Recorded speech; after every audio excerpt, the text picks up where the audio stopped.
Yo guys, what's going on? Jackson here from TCG, and today I'm very excited to show you guys the blue color overview for set 3, which is going to be really cool because blue is a very interesting color. I'll get in more into that like when I done kind of self-promoting, I guess. So if you want to support me even more than you do just by watching this video, you could check out the link down in the description. It's the Game Crafter link. And yeah, you could buy packs. This is set 1, this is set 2, and set 3.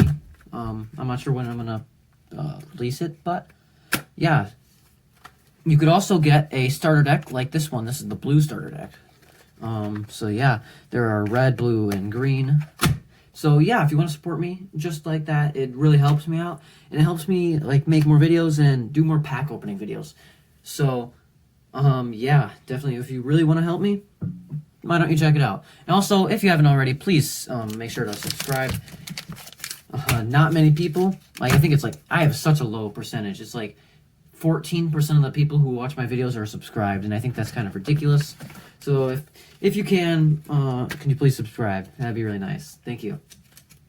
So, let's just get on with the video, because I have been rambling for way too long.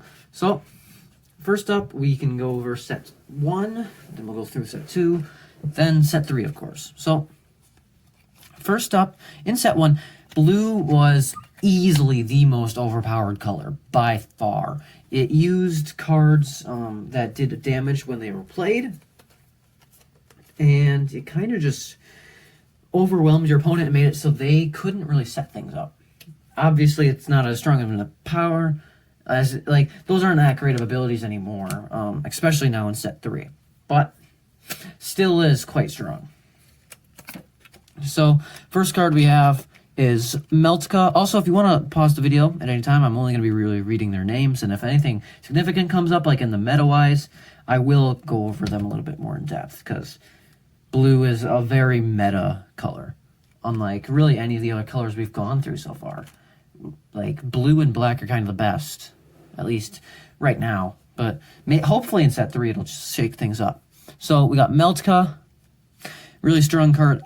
It's not really a strong card. I really wish it was, though, because I love its ability. Frazzle, Alakai Thief, Alakai Berserker, Alakai Brute, Magic Beam Dragon. This is probably the most broken card in set 1. It's a rare, so it wasn't that common, but it was so strong, guys. You have no idea. Being able to do 80 damage whenever you play it, so strong, and the stats aren't even that bad. So next we have Smogathoy. This is another very powerful card. It and Magic Beam Dragon basically made it so nothing was going to stay alive. You could kill swarms, and you could kill big things with the Magic Beam Dragon. And really, the only strategy that was able to beat it in set 1 was black. As you know, black had Haunted Pumpkin, and it's such a good card. Basically, it just allows you to stack discarded cards onto it to make it stronger. And it really, you could put tons of things on it that would make it so it wouldn't be damaged. So it's a really strong card. Kabloud, yeah, I don't know, it's probably one of the weaker cards. Penguin was the other part of the core of blue, because if you read its ability, you can discard cards from your hand, and then you get to return the minions, so you can do so much damage. Berserker, this is actually a really powerful card, because when you play it, you get to draw a card for every rune on your opponent's active minion.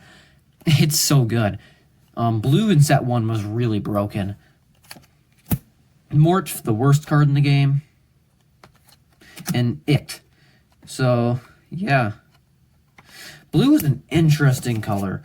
I really like blue personally. Blue was my favorite color in set 1, mostly because it's not even because it was broken. I didn't realize they were broken until after we started like playing with them and stuff. But I just really like the way they play, like being able to resource manage and stuff like that, and using spells to your advantage. Next, we have set 2 with it's kind of like the archetype set, to be honest, because I built so many there was an archetype for every color. So we have Baratank of the Deep. It's okay. Megaloviator of the Deep. This is a very strong card. Whenever an of the Deep minion's ability is used, you get to draw a card from your rune deck, and it's so powerful. Yeah, this can cause you to pretty much power up a Megaloviator in one turn. It's very strong. Then we have Completer of the Deep, just a kind of basic 0-cost minion. Thresher of the Deep. Yeah, it's a very strong aggro card, but not as good. And then Sharlock of the Deep. This is probably the backbone of the Deep cards, because it's an instant when you play it, you get the ability off. Then we have Zanclopidus Leviathan. I really like this card too. It's one of my favorite artworks I've done. Next we have Flipsy, one of my favorite abilities. Allows you to flip over the card and stuff. That's so cool. Then we have Blue Tortellon, Sticklyhand, Frosley, and Warpole Wyvern, probably the oldest card, like, art I've done for this game. So, because I made this so long ago. I made it for a completely different game, but I really like the artwork, so I wanted to add it into this game. Now, finally, we are on to set 3, which I'm really excited to show you guys. I did already show you one card in the 300 sub special. So, yeah, you already kind of know a little bit about blue. But I really think it's probably one of the... It doesn't get a lot of support, blue, in set 3, but it gains a new way to play, which I think is more important than, like, having a new mechanic, per se. First, we have Telcor Tesla Imp. Once per turn, you can move 2 blue runes from one of your minions to your active minion. This is such a strong card, and it really works well in blue aggro decks, which isn't really a thing until now, because I think cards like Warpole Wyvern, like I showed you, I'll probably do a deck profile on a bunch of new cards if you guys are interested in it. Sharlock of the Deep is very strong. Thresher of the Deep is very strong. Megaloviator, I think, is too expensive, especially if you're going to run Warpole Wyvern. But, like, Berserker is strong. That's about it, to be honest. But, yeah, you'll definitely see more aggro cards in set 3. So, yeah, Telcor Tesla Imp is a very strong support. Next, we have Swalpzo. It doesn't have very good stats, 65, 65. But its ability is where it shines. It says, when killed, you may swap your opponent's active minion with one of their benched minions. So it's pretty good at disruption. Then we have Paying Hatchling. Kind of just a generic card, but it is an aggro card.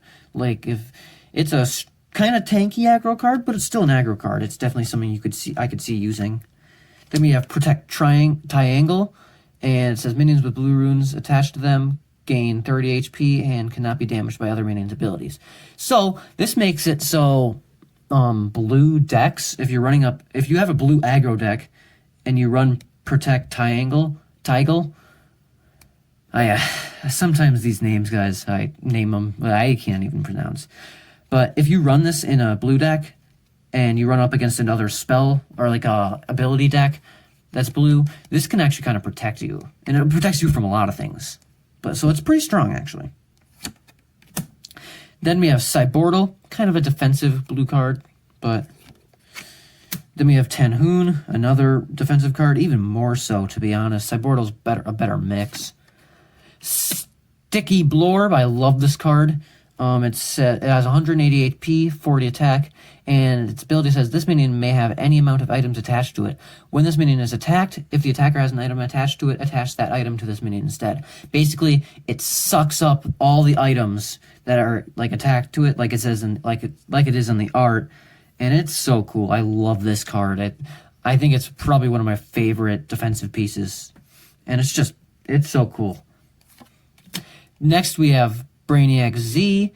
It's a really aggro card, or not really aggro card, to be honest.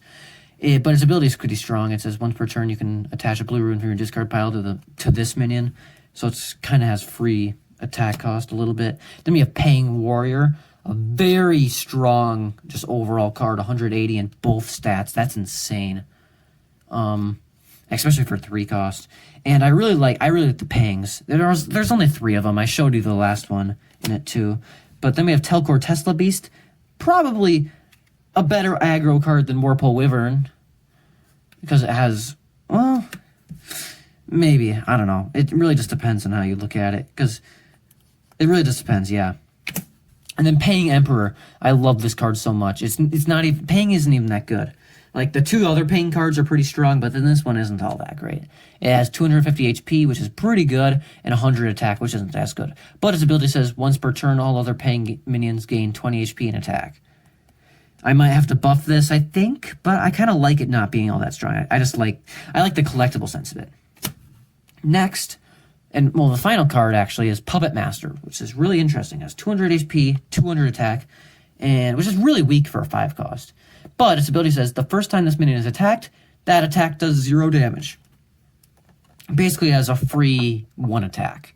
But it can still be killed by abilities, spells, just stuff like that. Like, it's not invincible, per se. So, let me know down in the comments what you thought about set 3 for blue. And let me know if you guys are getting hyped for set 3 too, because I certainly am. I've been loving making these cards. So, I'll catch you guys in the next video. Goodbye.